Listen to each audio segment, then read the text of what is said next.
Ladies and gentlemen, welcome to Camp Content. Today's guest is Sarah Oyungu, a seasoned marketing leader and digital strategist with extensive global experience across diverse industries. Sarah's expertise lies in product marketing, revenue generation, brand building, and stakeholder engagement. Known for her customer-centric approach and data-driven decision-making, she's all about fostering innovation while adapting to the changing landscapes in the ever-evolving world of content in 2024. And the last few years, let's be honest. Sarah's journey took a magical turn as she transitioned from serving multinational corporations to empowering visionary founders through her venture, The Marketing Alchemist. I love that name. With a mission to bring enterprise scale marketing to small and medium businesses, she's all about tailoring strategies for sustainable growth. Her drive stems from a desire to uplift underestimated change makers who revolutionize industries like magical unicorns. We're going to talk about that for sure. Balancing her professional achievements is Sarah's passion for supporting women and vulnerable communities through her involvement as a board member of the nonprofit organization Harambe. Engaged in various projects from scholarships to mental health support, Sarah's commitment to enhancing educational opportunities for students across different continents truly shines. Join us as we delve into Sarah's journey and in her wisdom in the ever-evolving marketing, content marketing landscape. So welcome to that was a long intro, but I felt like you deserved it. So thank you. Thank you. Glad to be here in the wardrobe, but glad to be here. I see it. Well, before we get it, we'll talk about being in the wardrobe in a few minutes because it's all relevant to the conversation, and it's perfect when we're talking about content marketing because you are getting it right there for sure. So let's start with some really basic questions about the Marketing Alchemist. So tell me a little company information, like how many employees? Is it just you? Do you have a team? What does that look like? Sure. The Marketing Alchemist primarily is me, but I have what is called the Alchemist Collective. And what that means, especially since COVID was over, there are all these guys who are doing really cool stuff. And they're the experts in their field, whether it's SEO or website design or email marketing and so what I do is I have a collective that I partner with to deliver specific things. Therefore, no client can come and say, oh, I need this, and I don't know anybody. So Perfect. It's a combination of that. And then, of course, I have my virtual assistants. For sure. And then where is your business located? So right now I'm in New York, in Manhattan. And my clients, my clients actually are all over the world. And so I'd say the only continents that I challenge working with are some of Asia and Australia, just because the time zone is like absolutely opposite. Yeah. So, but yeah, my clients are all over the world, and a lot of them are, as you mentioned, innovators, founders, people who are comfortable with tech. And so the remote work doesn't bother them at all. That's amazing. That was going to be my next question: is where are your clients? And so, what is the goal? The goal of the company. What does success look like for you with the Marketing Alchemist? So, success with the Marketing Alchemist, to me, looks like bringing ideas to the world that the world doesn't realize they need yet. You know, some of my clients are founders doing like really cool things. And some of them are doing really necessary things. Like I worked with nonprofits, who are doing education resources for, homeschoolers. To currently one of my clients is a think tank out of the UK who's really trying to demystify tech for non-techies, all the way to, a chain of toy stores. So it's they're all over the place. But success to me means bringing those great ideas and products to the world and letting people know, hey, these really cool guys are here. That's awesome. I love that. I can relate to that. I'm somebody who gets very excited about something, and then I want everybody else to know. And it's a joyful thing. It's a very impassioned thing, right? Because you really feel it and you really want other people to know about it. And I think that's, you should always want to feel that way about your clients. And sometimes when you're working for somebody else, you don't get that luxury. But when you're working for yourself, you get to truly want to see them win. and get to be Yeah, excited about the work that you're doing, which is honestly a gift, because there's certainly a lot of people who are not at all excited about the work that they're doing every day, right? I know. Um, so let's talk a little bit about, like, you went from, well, you're still serving multinational companies, but you went from serving bigger companies to smaller, entrepreneurs, founders, innovators. What was that transition? Because I think it's really important. It almost seems like there's gatekeeping, right? There's things people know, and sometimes the smaller companies are doing a better job than the bigger companies. I think it really just depends. But what kind of fueled your interest in making that transition? At first, it was pure necessity. Simply because right before, so I'm a digital strategist at my core, and right before COVID, like everyone was looking for digital strategists, and they were like, Mm, oh my God, please come here, work there, whatever. Um, and then COVID comes, and they bring in all these digital strategists, and then end of 2021, Mark Zuckerberg starts a chain where he lets go of a third of Meta. And then all of a sudden you have all of these companies going, wait a minute, what does he know that we don't? And my job happens to be a mm. casualty of that. And so at first I did the traditional thing, and job hunted and so on, yeah, and so on and so forth. But in my journeys, I met these really cool entrepreneurs, and I'm like, wow, these guys are doing something cool and I can help them. And so that's basically how the Marketing Alchemist was birthed. How do you transition from, um, like, real basic roadblocks? A bigger company has a larger budget. It might be harder to access sometimes. They might have a tight grip on it, but a smaller company doesn't have nearly that big. They can't spend 2 grand on a marketing thing to see if it works or not, and then spend another two. 2 grand is a lot of money for a small business to spend on like one campaign. So how do you adjust to working with smaller businesses without as big of a budget, to really maximize your skill set and your experience? Yeah, I find that it's both and because I've worked with the big companies that had the money and would not release it. Yeah. Like no matter what I did, like no matter Right. how great the plan was, they were like, no, we're cost cutting here, we're putting this into there. Um, Whereas I found that smaller and medium businesses, one, they're a lot more nimble For sure. because their hierarchy is a little smaller. Hmm. Two, the truth is, there are some who they're like, I just can't afford you. And which is sad, but then I try and give value where I can. And then there are those who say, well, I've put aside this amount of money. And my whole thing is, if I can show you value, then I know that you're going to put more money into it. So my aim is to show value first. I mean, that makes a lot of sense. If you can see a little bit of results with a little bit of money, then the evidence is there that you can see bigger results with more money, right? So, Yeah.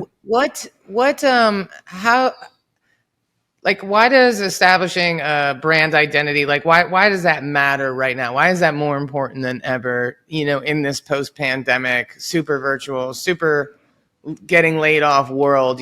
How does brand identity play into all of that? Well, when people think brand identity, I like them to think brand love. There are so many ways that you can make choices, right? But why am I going to go and walk down, let me give them free advertising, to Madame Bonte's, which is right across Starbucks, both coffee shops, but Right. I have an affinity for that little neighborhood spot because the brand appeals to me. I like what they're about. Um, and so it comes down to choice. And especially in this cost cutting world where people are always dropping prices, they're always lowering X, Y, and Z. And you'll find a lot of people will actually go with the lower cost. But if they have a choice, having a good brand Right. means that they go with you. Speaking of, the next shiny thing, let's talk about AI a little bit. How do you incorporate using AI with your client base? It's happening so fast and changing so quickly. So how are you implementing AI with your clients? I'm a great fan of AI just because it gives me the ability to be a lot more self sufficient. Like, I don't have to Mm, have all the skills in the world. I mean, and some of my favorite tools are Claude AI and ChatGPT. where Okay. it's like I'm sitting here racking my head for a concept and then I can brainstorm with them. Now, Right. at the end of the day, you still have to put in the human element. These are only as good as the human input, The or I input. can Yeah. sit here and really do something really quick on Canva, throw it Right. in there, see it change. I mean, even on your Google these days, my goodness, Grammarly has saved me from so much embarrassment that, Right. and so I think AI is more of my friend and my personal assistant than it is a threat. I like that a lot for sure. What are the like when you're working with these small businesses? What are the key performance indicators that you track with them? Like what does success look like? It's a little murky, right? Like creating a brand identity. How do you track those results? Because it's you can see it, but the client maybe can't always see it, right? Yeah. One of the first things I do is I always establish what KPIs are we going to be tracking. Are we tracking revenue? Are we tracking an increase in engagement? Like, let's all agree what we're tracking exactly. And then don't get caught up by the shiny keys over here where you'll say, oh, Mm-hmm. but I saw this. And it actually says, no, for your project, this is what we're tracking. And so I try and track not more than 2 to 3 to 4 KPIs, and 4 is on the outside for a project Mm-hmm. that's like a month long because there's only Right. so much you can move, you Right. know, within a Right. short period of time. So it's deciding based on the project, what is it we want to really track? And so the project defines the KPIs. That makes a lot of sense. I mean, it's so easy, with podcasting because we produce podcasts for our clients as a business development tool, and I'm constantly saying, don't worry about downloads. Don't worry about that. That's not the metric for success. It's the relationship that you're creating with the people that you're interviewing. It's not about the audience. Like you're not trying to be a podcaster. You're trying to close deals. But it's really difficult. I have to constantly remind them, ignore the downloads, ignore the downloads. Like downloads don't close deals. All they do is make Apple money. If unless you're Yeah. somebody who's got like a deal and you're getting selling ads and you're getting, hundreds of thousands of downloads. But I'm not talking to any of those people, right? So it's like Yeah. ignore those metrics, but you have to constantly remind people because we live in this society where it's like, you watch a TikTok or an Instagram reel or whatever, or a video on LinkedIn and you think, I should be doing that. And it's like, well, no, no, you Yeah. shouldn't. That has nothing to, no, back away from the TikTok, man. You know what I mean? Like, it's not where your clients are. So I think Yeah. that's really good to identify those things in the beginning, for Hmm. sure. So I want to talk about you being in your literal closet here in the wardrobe and how you're using content creation because you have a little short form video series. So let's talk about that. Let's talk about you're purposely in your wardrobe for a reason. So tell me a little bit about that series. Yeah. So in this wonderful world of Zoom, we can make our backgrounds as fabulous as possible. Um, and I was actually sitting at a meeting and something on my camera failed. And they were like, are you in a closet? Um, and why? Because New York, small spaces. It sounds So good. it's like half of my office is an office, and then half of my office is a wardrobe. And so I started getting all these fun little thoughts. And my friend was like, well, you should record that. And so I started the wardrobe sessions where weekly, generally on Mondays, I share some tidbit or some thought or some experience that I've gone through that I hope will help other people and will kind of lift them up. It's not a straight marketing series, but it really is about connecting with other people. Um, and people are tired of being sold to, even on LinkedIn. I, They just I, want to talk. yeah. Yeah. I agree, and I appreciate the authenticity because like everybody's closet looks like that, and you know what? It sounds good in there. Like a lot of people record audio in their closet because it's the next best thing to a sound booth, right? Like sound Yeah. treatment and sound proofing, and or well, number one, those are two very different things. But you're gonna sound better in your closet, and you live in Manhattan. Of course, it's like everybody knows everything is really small in New York, so it's like you're a real person doing real business with people all around the world, and this is what your background looks like. And I think Yeah. I think it creates an opportunity for people to relate to you and connect to you, and Yeah. not because you know you're right. We're sick of being sold to. And on LinkedIn, it's like people who sell are selling to other people who sell. And it's like, these long, long posts. And it's like, can we just be real? Can we just be real? Yeah. You know what I mean? Like, especially when you see some of those long posts from multiple people and you're like, oh, you're And hiring you're like, yeah, ghostwriters. So not only is this obnoxious and annoying and very narcissistic, but it's not even your own words, for crying out loud, right? So yeah, I appreciate that. I think, you know, putting yourself out there in that way, it allows people to connect with what you're really saying, and then they come to you. So are you finding, even though you're not talking about marketing or your business, are you finding that you're getting more inbound phone calls or discovery meetings or anything like that from the series? absolutely. I've seen my network grow. One, because I've seen now people engage more with the content, kind of like what you were saying. It's not, I don't count number of likes or whatnot. I count the level of engagement. And so people will actually reach out to me and connect to me because you don't necessarily have to sell. My title's right there. You can see what it is that I do. And so if you connect with me as an individual, then you're going to reach out to me, as a message. And so, yes, long story short, I have seen my network grow and grow in more authentic, Mm-hmm. friendlier ways, warmer ways, you know. Yeah, I think it's great. Well, like inviting you on this podcast, I sent out to a specific list of people, but I sent out a funny message because for me, if you respond, then I know you've got a sense of humor, and you're lighthearted we're probably going to have a great conversation, And so it's a Yeah. great way to and the same thing, my network is growing, but with all people that I genuinely enjoy. And now I'm getting to see their content, which I'm actually inspired by and actually enjoying versus sometimes I get on LinkedIn and I'm like, oh my God, I can't roll my eyes hard enough.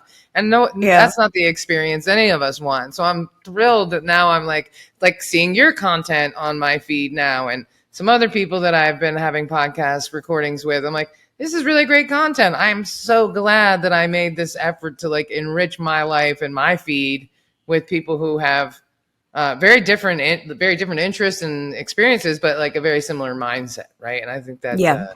that's Yeah. that's good marketing.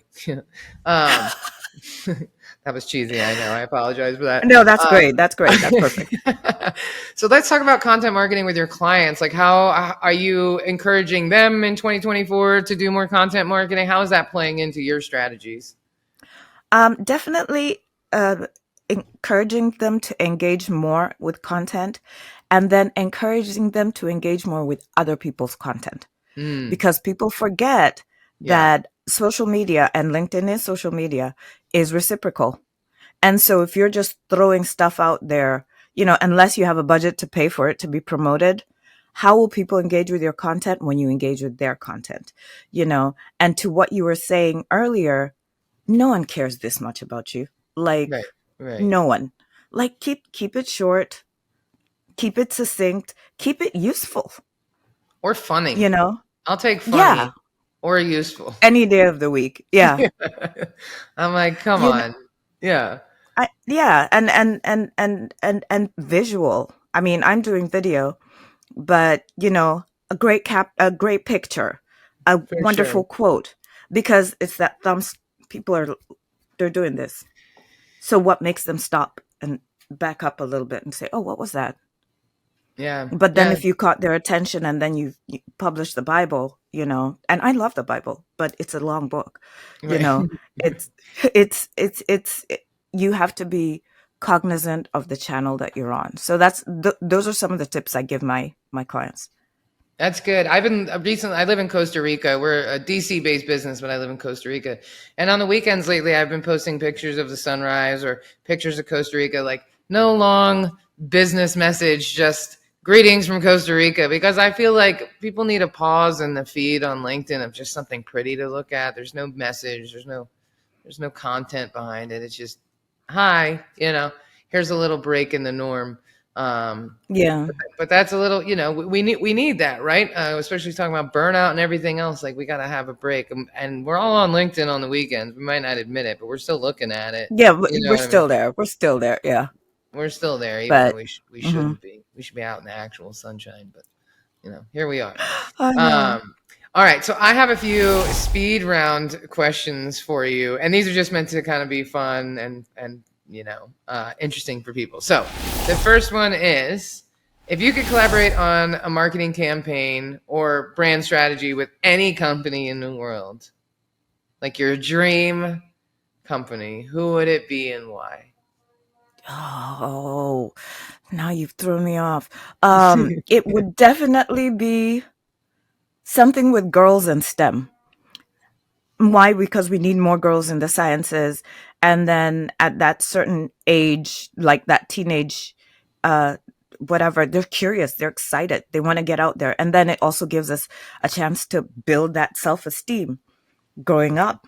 For sure. So that was not the name of a company, but that's what I'd love to do. That's okay. That's real passion. That was a great answer. I love that, and I agree. I'm not like into science per se, but I'm definitely into tech and all of that. And so one time I said to somebody, I've been in a male dominated industry my whole life, and she said, "Honey, they're all male dominated industries." And I thought, oh man, isn't she right? But I would certainly like to see a lot more women and girls being encouraged in that arena early on. So I couldn't agree more. In fact, I saw Mm-hmm. this morning on social media that two girls like solved the Pythagorean theory or whatever it is, like the thing that no one's been, like two young brown girls from like a high school figured it out and they're peer reviewing the information. I'm like, Oh, that's yes, awesome. yes, kick down that Those door. are I the probably said stories it we wrong. want. Yeah, I Yeah, didn't even say the theory the right way, but that just shows you why I'm not in it's STEM. okay. But you know, Matt, edit that out in post production. He can't do that, by the way. All right, so I love that answer. So number two, what is the most unconventional marketing strategy that you've seen work? Well, as you know, I'm a little cynical, so I really don't feel like there's not anything particularly new under the sun. But I would have to say it's the baby goat yoga. Have you heard of Ah, that? Where they yes. use baby goats to promote, coming and doing yoga, and then you do yoga with the baby goat on your back or something like that. It was so bizarre to me that I was Yeah. like, I'll go check that out. Did you do it? No, again, we said the first part of that was yoga. Uh, Right. I know. I'm like, people will do anything. I think it's weird that people are like, let me put this farm animal on my back. I'm like, do they feed them? Are they pooping all over my brain?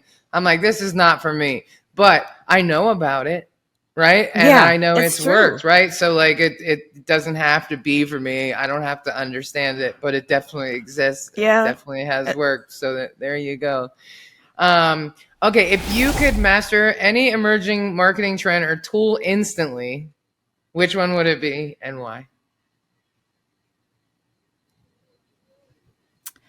I would say a marketing tool.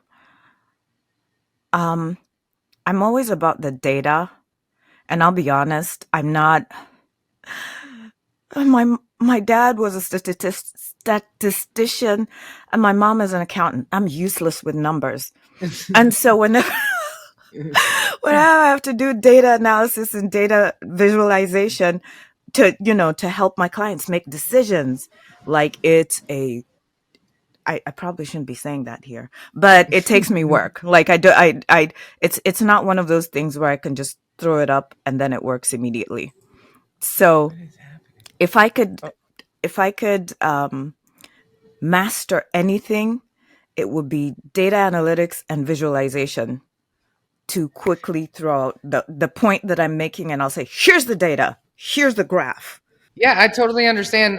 In the podcast world, data is all over the place. You've got like different IAB certifications, and then there's just no real data on downloads, and you have to go into your Apple Connect to get deeper data. Than everything else, all the databases aren't accurate. They'll tell you they're getting downloads that they're not actually getting. So it's a very murky world. So it'd be that would be a great tool to have to pull all this data from all these different places and actually make sense of it without having to like.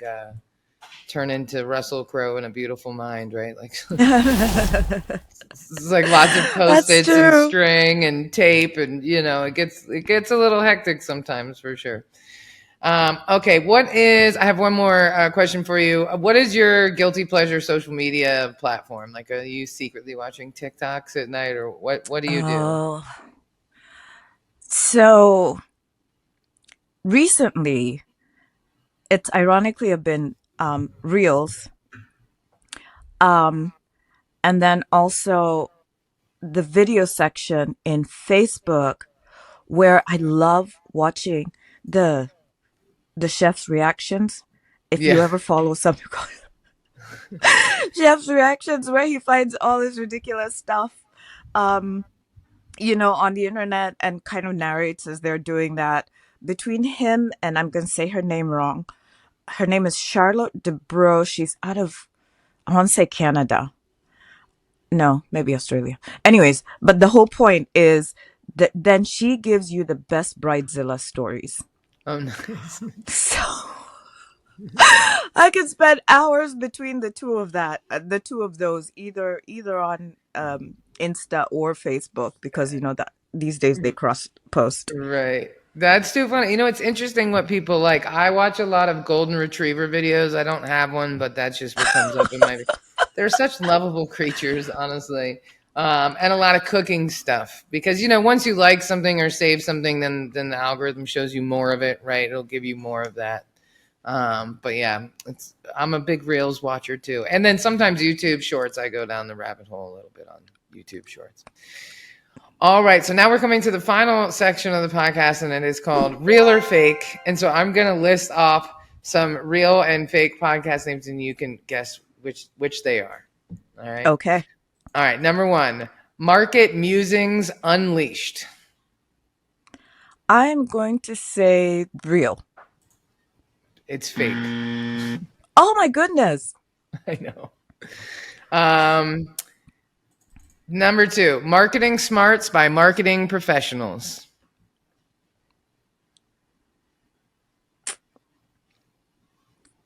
Fake. It's real. Ugh. I love this segment. Everybody gets all of them wrong. Okay, number three, Content Craze Chronicles. I'm going to say real. It's fake. Are you serious? That's such a great title. I know. Well, it's available. It's not real, so you can take it. All right, and the last one, Social Media Marketing Podcast by Social Media Examiner. Real. That's a real one. You got it. Yay! We need we'll put some happy stuff Get on the some screen in confetti the and post production. Exactly. yeah, yeah. You did better than most. Most people get them all wrong, so you got one right. So you nailed it. Well, it's so funny. There's so many bad and random podcast names that it's like you really just can't tell if they're real or fake. You really can't. Even me, I'm like, this can't be real, and I'll double check it, and it's real. So here we are. Well, listen, Sarah, thank you for coming on the show today. I've really enjoyed, you have some really insightful answers and really helpful information. I really enjoyed this conversation. I can tell that you have a lot of experience under your belt, and that really shines through when you're speaking about these different topics. So if people are compelled to, they'll have all your links and everything that you gave us in the show notes below. Everybody, if you're listening, everything is there. But where would you like people to go if they would like to connect with you directly?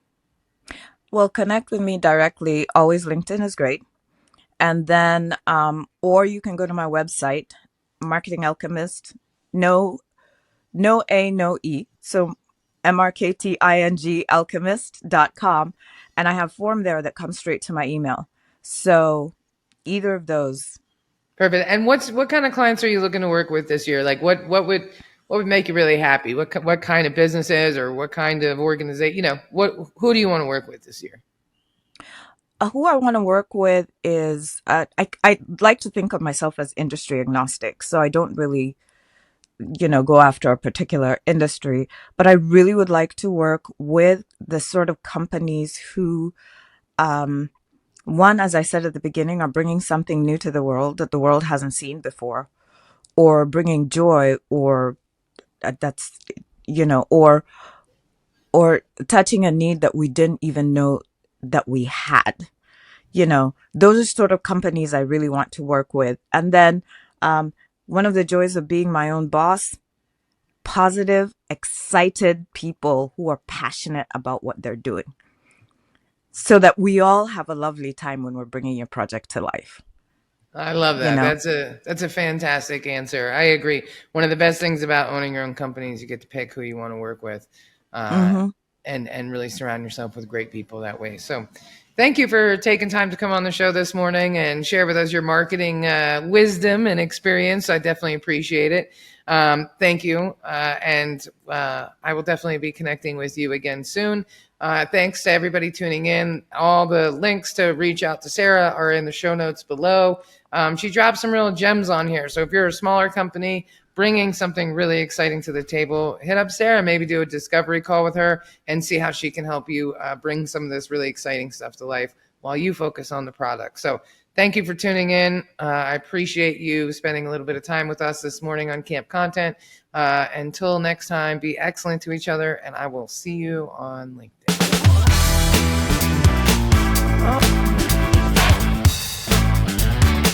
All right. Thank you so much for tuning in to another episode of Camp Content. This is Molly. And this is Matt. And we are Heartcast Media, aka Camp Content, and we appreciate all of your support. If you found this content valuable, please comment on social media, LinkedIn, wherever you find us, and we will make sure to comment back. And be sure to go on and subscribe and like on your favorite platforms, Spotify, iTunes, YouTube, you name it. Leave us that subscription, leave us that good review. We'll love you forever. So until next time, be excellent to each other, and we'll see you next week. Produced by Heartcast Media.